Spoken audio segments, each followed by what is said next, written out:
একদিন টুনি পাখি তার ছানা টিঙ্কুকে বলে, বাবা টিঙ্কু, তোর দিদার অনেক শরীর খারাপ, আমি একটু মামার বাড়ি গেলাম, তুই সাবধানে থাকবি। একথা বলে টুনি পাখি চলে যায়। টিঙ্কু রাত্রেবেলা মোমবাতি জ্বালিয়ে ঘরে আসে আর মোমবাতিটিকে রেখে দিয়ে সে বিছানায় উঠে ঘুমিয়ে পড়ে।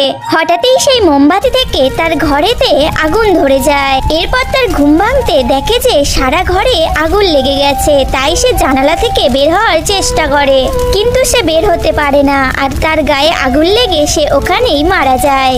পরের দিন সকালে টুনি পাখি এসে দেখে যে তার ঘর পুরো পুড়ে গেছে।